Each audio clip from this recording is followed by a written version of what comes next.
Pues muy buenas tardes, bienvenidos a todos. Soy María Jesús Álava Reyes, psicóloga, y lo primero, daros las gracias por estar aquí un día de diario con este sol que hace tan estupendo, siguiendo esta programación. También quería dar las gracias a la Fundación Canal, que nos ha invitado, que ya la conocemos de otras participaciones y que han puesto todo el interés del mundo. Bien, ya sabéis de qué vamos a hablar, de la inteligencia emocional, de cómo prevenir y de cómo resolver conflictos en el aula. Quizá lo primero que nos podemos plantear es ¿de qué inteligencia emocional hablamos? ¿De la del profesor? ¿De la del alumno? ¿De la del grupo de tutores? ¿De la de los padres? Al final, ¿a qué nos estamos refiriendo? Fijar, lo fundamental es, ¿vosotros os conocéis? ¿Vosotros, como profesores, realmente os conocéis en profundidad? El profesor que no tenga una buena inteligencia emocional no va a ser feliz. No solamente no va a ser feliz, lo va a pasar mal. Y los profesores, junto con los sanitarios, sois los dos colectivos que peor lo estáis pasando, que más vais a ver a los psicólogos, que más problemas podéis tener de bajas laborales. ¿Cómo se sabe que un profesor tiene inteligencia emocional? Yo os diría muy bien, pensar si os conocéis. Pensar si os conocéis en profundidad, pensar si realmente tenéis una cierta capacidad para conocer a las personas que están al lado, pensar si sabéis comunicaros, si sabéis perfectamente desactivar una tensión en un momento determinado, pensar si sabéis resolver un conflicto, si sabéis generar una respuesta ante una situación más o menos difícil o problemática, y pensar si sois capaces de alguna forma de influir en los demás, de influir positivamente, de liderar. ¿Cómo nos influye la inteligencia emocional?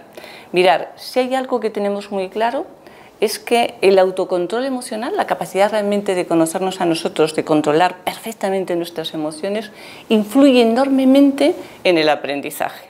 Aquellos chavales que tienen una falta de control, desde luego van a rendir menos, van a provocar infinitamente más situaciones de conflicto. Aquellos profesores que pueden tener una falta de control no van a hacer bien su labor. Pero para tener un buen nivel de autocontrol necesitamos básicamente dos cosas. Una, necesitamos conocernos. Dos, necesitamos saber qué es lo que queremos cambiar. Pues entonces vamos a ver un poco cuáles serían los conflictos que podemos tener en el aula. Fijaros, lo ponemos un poquito en la pantalla. Hay conflicto cuando hay intereses contrapuestos, es decir, cuando en el marco del aula los conflictos se pueden dar pues, entre los alumnos y el profesor, entre directamente los alumnos todos y todos los profesores, o entre un alumno y varios profesores. Bien, eso sería un conflicto. Con frecuencia, un conflicto lo que implica y lo que pone de manifiesto es que hay una dificultad que conviene abordar cuanto antes. Es decir, el conflicto va implícito en la vida de las personas y no siempre es algo negativo. De hecho, muchas veces conviene realmente que salga. Bien, el conflicto no suele ser el problema por lo que está pasando, suele ser la actitud del alumno o la actitud del profesor. Y un conflicto nunca lo solucionamos negándolo. Es más, yo os diré como profesores, a veces cuando tengáis dudas, intentar que surja un poco el conflicto. Intentar coger y decir qué es lo que está ocurriendo para que podáis actuar directamente sobre ello. Un conflicto no se soluciona tapándolo directamente, no se soluciona castigándolo, se soluciona consiguiendo un acuerdo razonable que sea ventajoso siempre para las dos partes, para los alumnos y para nosotros. Y en todo conflicto lo que tenemos que empezar es ver qué ocurre con las personas. Es decir, ¿se da en una persona o se da en varias? ¿Quién está involucrado? ¿Qué aspectos psicológicos hay? ¿Es un aula? ¿Es un grupo concreto? ¿Es un profesor con el que tienen determinadas dificultades? Tendremos que encuadrarnos. Decíamos entonces que en un conflicto y en un problema hay como varias etapas que tenemos que tener muy claro cómo lo abordaremos. Primero tendríamos que plantearnos, os lo voy a poner, tendríamos que plantearnos el problema.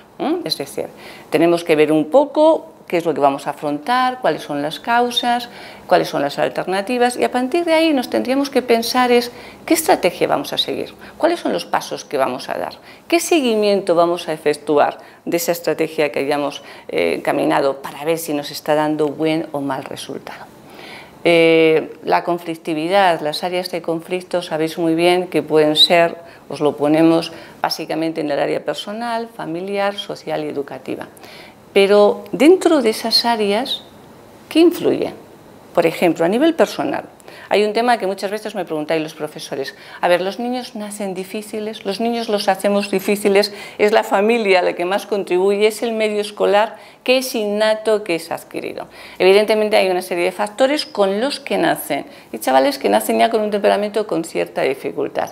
Pero fijaros, la mayoría de las cosas son adquiridas y muchas de ellas son por imitación. Por eso es tan importante que nosotros veamos desde el ámbito, por ejemplo, familiar, cómo se está actuando. Hoy en día, y creo que todos los que ya tenemos una cierta experiencia coincidiréis conmigo, sabemos que el principal error, el principal que cometen los padres es la sobreprotección. El principal, seguramente también por las circunstancias que vivimos, es decir, tienes menos hijos, normalmente están trabajando los dos padres, tienes poco tiempo, intentas compensar de alguna manera, a veces recuerdas circunstancias que tú viviste que no quieres que las vivan los hijos, pero no hay nada peor que la sobreprotección. A nivel social, ¿qué dificultades podemos tener o qué entraría un poquito en un problema? Hombre, los medios de comunicación en este momento son esenciales, las nuevas tecnologías también, os lo voy a poner, el ambiente que puedan tener, pero aquí, fijaros, de todo lo que tenemos que ver en el área social, hay una clave y difícil, que es la falta de empatía. Cuando os encontréis con un alumno, cuando os encontréis con un profesor, cuando os encontréis con un padre que no tenga empatía, que le da lo mismo lo que piensen, lo que sientan o cómo se encuentren los demás, tenemos un problema enorme por el que tenemos que empezar sin duda a actuar. Después tendríamos la parte educativa, que os lo vamos a poner. Es decir, ¿cuáles son las circunstancias? Es decir, tenemos chavales que a veces pues, tienen una prolongación de la escolaridad, chavales que han tenido una promoción automática, que han tenido un fracaso, ¿vale? Todo esto lo tendremos que saber. Y tenemos chavales y chicas que no están diagnosticados o que están mal evaluados y que de repente, no cuando tienen 3, 4, 5 años, que sería perfecto, sino cuando tienen 12, 15, 18, nos damos cuenta que tienen determinados déficits o carencias con los que tenemos que trabajar. Pero la principal de todos y la que más nos puede preocupar es la ausencia de inteligencia emocional. Un chaval, un alumno, un profesor que realmente no tenga inteligencia emocional, lo tenemos complicado, tendríamos que empezar por ahí porque ni se conoce, ni sabe relacionarse, ni sabe controlarse, ni es feliz, que es uno de los temas fundamentales. Me estáis preguntando además cuáles son los problemas que más tratamos habitualmente. Bien, más o menos os lo he comentado, es decir, por ejemplo, os hemos puesto una diapositiva. A ver, tenemos en relación a problemas de conducta y problemas de aprendizaje, problemas de rendimiento. Bien, en los conflictos de rendimiento, con frecuencia lo que te encuentras son alumnos que decíamos que no han sido correctamente evaluados o diagnosticados y que poco a poco cada vez van teniendo más fracaso cuando existe algo, que a veces puede ser una dislexia encubierta, un problema de lateralidad cruzada, un trastorno por déficit de atención, lo que queráis. Pero esto sí que nos ocurre con mucha frecuencia. En temas de conducta, lo que se ve es que ha habido algún cambio. Es decir, típico crío, niña que va bien y que de repente empieza a tener una dificultad, aparte de esa edad más difícil de preadolescencia, adolescencia, cuando tú observas como profesor, cuando observas por supuesto como padre, pero como profesor, un cambio repentino en la conducta de ese alumno, de esa alumna, por favor ponte las antenas porque algo está ocurriendo. Normalmente suele ser problemas en la familia, problemas con otros compañeros o alguna situación adicional, pero es un tema muy claro. Me preguntáis un poco, estoy viendo Pedro, que dice que cuando entra la familia en acción, cuáles son los principales problemas que se presentan y qué hacemos cuando tienen una autoestima baja, que es otra de las dificultades fundamentales. Mirad, cuanto más baja es la autoestima del alumno, sin duda, más vulnerable realmente es ese alumno, esa alumna, Más dificultades podemos encontrar a veces con la familia, porque se encuentran, bueno, pues, imposibles de poderlo solucionar, y más perdido muchas veces se puede encontrar el profesor. A veces tienes incluso una situación de aula, es decir, tienes un grupo que dices, ¿qué pasa con este grupo de tercero de ESO que desde el principio resulta que son difíciles y conflictivos? Es verdad que te ocurre. Y lo primero que yo os diría que tenemos que mirar en ese tipo de situaciones precisamente es eso. ¿Cómo es la autoestima de este grupo? O sea, es un grupo que están todos bastante desanimados, que han tenido un cierto fracaso, que se sienten como muy señalados. ¿Cómo empezamos a trabajar? ¿Cómo empezamos realmente a poner en valor las cosas que tienen, que sin duda la pueden tener? Bien, os puse precisamente una diapositiva de cómo trabajar esa autoestima y lo que tenemos que tener claro es, tú como profesor tienes que potenciar siempre lo bueno o lo que más se acerque a lo positivo que puedan hacer los alumnos. Si tú no crees en ellos, ellos no van a creer. Y en este aspecto, por mucho que parezca que no te hacen ni caso, tienes una influencia enorme sobre ellos. Acordaros que el refuerzo es muy importante, pero a veces es más importante el refuerzo negativo, quitarle algo que realmente le produzca mucha ansiedad a un alumno. Bien. Hay chavales que tienen rechazo al aprendizaje y realmente veo que hay una pregunta que me estáis diciendo, bueno, está diciendo aquí Fernando, dice, tengo chicos que realmente llevan tiempo sin ir a clase. ¿Qué hacemos con ellos? Llamas a los padres, te dicen que no consiguen nada, el inspector te dice que bueno, que a ver cómo lo podemos intentar. ¿Cómo lo hacemos? Bueno, yo os diría, primero lo que tendríamos que ver es, ¿esto surge de repente? ¿De repente realmente un alumno o una alumna deja de ir a clase? ¿O resulta que ya ha sido algo más o menos gradual? Primero ha dejado de asistir a algunas clases, luego a veces algunos días, luego ya lo empieza a hacer de forma más sistemática, ha empezado a dejar de alguna forma participar en la clase. A ver, ante una situación de estas tenemos que ver, algo está ocurriendo. No siempre es desmotivación. Es decir, no siempre es apatía, no siempre es cara dura por parte del alumno. Muchas veces no quiere ir a clase cuando tiene un problema que piensa que no lo estamos resolviendo. O cuando quiere evitar una consecuencia. No me he preparado unas materias, no voy, no me examino, no ven en mi casa que me suspenden. En cualquier caso, la falta de asistencia realmente a las clases por parte de los alumnos son de las primeras señales de alerta que nos tenemos que coger y ver de nuevo con la familia, hablar tranquilamente con el alumno, tener mucha cercanía, porque ellos te lo terminan diciendo. ¿Hay muchos casos de acoso hoy? Sí. ¿Sí? Vosotros lo sabéis, muchos más de lo que nos gustaría. ¿La mayoría los detectamos? No, no los detectamos, es decir, porque muchas veces además se producen pues, en determinados ámbitos, en los servicios, en el patio, donde los controlamos menos. A veces por esos acosos hay chavales que quieren dejar de ir a clase, sin duda. Bueno, o a veces porque sienten un trato un poco inadecuado. Yo había preparado un poco que tuviéramos muy claro cuáles son las conductas, digamos, más disruptivas que se dan en este momento, más agresivas. Vamos a poner una pequeña diapositiva, es decir, pues cuando se levantan sin permiso, cuando constantemente nos están interrumpiendo en la clase, cuando no se adaptan al medio, esto es algo que constantemente se nos da. O conductas agresivas, es decir, cuando están permanentemente incorriendo, permanentemente interrumpiendo, bien a los profesores, bien a los otros. Tendremos que definir, os lo había puesto una diapositiva, cuál es la conducta, observarla, hacer un análisis y a partir de ahí empezar a medir. Hemos dicho que puede haber factores innatos o factores adquiridos y que la mayoría de los factores adquiridos son aprendidos. Pero ¿qué tenemos que hacer? Fijaros, os voy a poner unas diapositivas.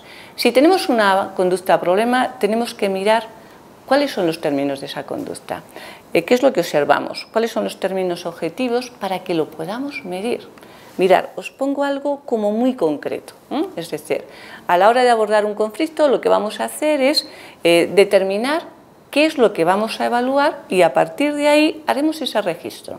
Es decir, imaginaros un alumno que interrumpe en la clase, que se pelea con su compañero. ¿Qué vamos a poner? Vamos a poner las fechas en las que lo hace, cuántas veces y qué es lo que nosotros hacemos.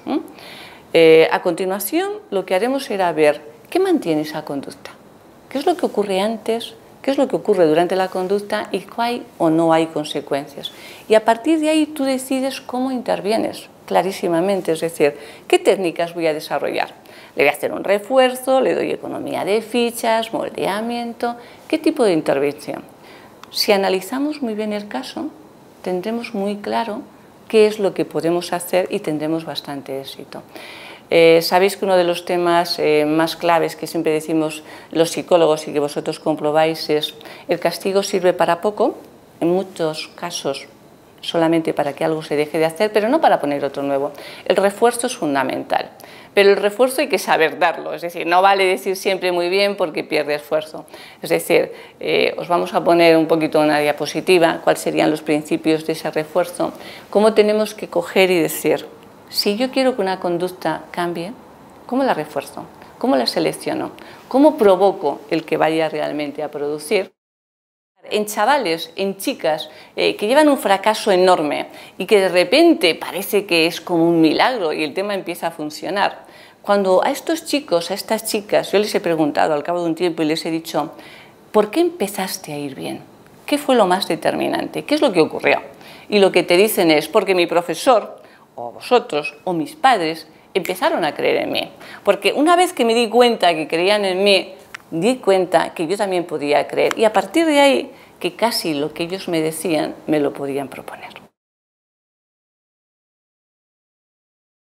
Bien, os decíamos que el refuerzo es importante, que a veces necesitamos dar pequeños pasos en las conductas que realmente tienen que tener y los pequeños pasos es conseguir ¿qué es lo que tiene este niño, esta niña de problema? ¿Qué es lo que quiero conseguir? Imaginaros, tenemos un crío que no atiende nada, y probablemente que no se entera nada. ¿Qué haces? ¿Le regaño siempre que está distraído? No, lo que vamos a hacer es un chaval inquieto que no se entera. Cuando simplemente esté quieto, aunque sea para tomar impulso, en ese momento me acerco, le toco y le digo, oye, pero qué bien, qué tranquilo estás. En ese momento. La siguiente vez lo que hago es que cojo y cuando veo que está quieto tranquilamente ya no necesito acercarme, sino que cojo y verbalmente le digo, oye, muy bien, Antonio, ¿cómo estás atendiendo? Simplemente está quieto, no está atendiendo. La siguiente vez que esté así, lo que le hago es una señal, como diciéndole muy bien. La siguiente vez, Antonio, que ya va a estar más motivado, va a ser capaz a lo mejor hasta de fijarse en lo que estamos haciendo. Y le voy a hacer una pregunta muy sencilla que pueda responder. Hasta que llegue un momento que Antonio atienda, que intente comprender y que yo le pueda reforzar. ¿Qué hago con aquellos que no sé qué hacer? Bien, extinción. Es decir, deja de prestarles atención. Este es un tema crucial o tiempo fuera. A veces ante determinados alumnos que dices no hay manera, si son pequeñitos a lo mejor le llevo a una punta de la clase, si son adultos a veces les tengo que sacar directamente fuera. Lo que no puedo hacer es dejar de intervenir en ese sentido. El castigo, voy a intentar resumir, el castigo es eficaz muy pocas veces, lo sabéis muy bien, y para que sea eficaz tiene que ser muy en consecuencia con lo que está haciendo, dándolo de forma inmediata y siempre dando una alternativa que pueda tener. A veces es mucho mejor una reprimenda verbal, un decirle no molestes más a tu compañero y vale ahí, que un castigo y mucho menos esos castigos que normalmente te ponen los padres que son larguísimos y que no tienen nada que ver. Bien, ¿qué tenemos que hacer para que esto realmente funcione? Entregarnos, entregar lo mejor de nosotros. Si un alumno ve que tú realmente te entregas, si ve que te implicas, si ve que estás preocupado por él, si ves que pones todas tus emociones, el alumno termina realmente haciendo lo mismo. A ver, sin motivación, un alumno difícil o conflictivo o una clase muy desmotivada no funciona. No se van a seguir integrados y sus conductas van a ser muy disruptivas, muy agresivas. Sin motivación, por muchas técnicas que utilicemos, por mucho que desarrollemos diferentes funciones, no lo conseguiremos. Si tú no estás motivado, realmente es algo que no lo transmites. Va a haber momentos difíciles, momentos, situaciones con muchas dificultades, pero nunca, nunca nos podemos dar por perdidos, nunca. Es decir, los alumnos dejarán de confiar en nosotros si nosotros realmente no lo hemos hecho bien. Si nosotros perdemos la esperanza, ¿cómo les podemos estimular? ¿Cómo les puedes animar? A ver, tenerlo muy claro, por favor. tenéis la mejor profesión, junto con la psicología, permitirme, pero las dificultades nos van a hacer crecer como docentes, nos van a hacer crecer como personas. Sabemos que ese cambio de actitud lo vamos a poder llevar a nuestra vida y sabemos lo más importante, podemos influir para siempre y de verdad en que los chicos que tenemos a nuestro lado alcancen lo mejor. ¿Hay mayor satisfacción? ¿Hay mejor premio? Mil gracias, de verdad habéis estado maravillosamente participativos, es una auténtica delicia estar aquí con vosotros y ha sido un placer. Gracias de verdad de corazón.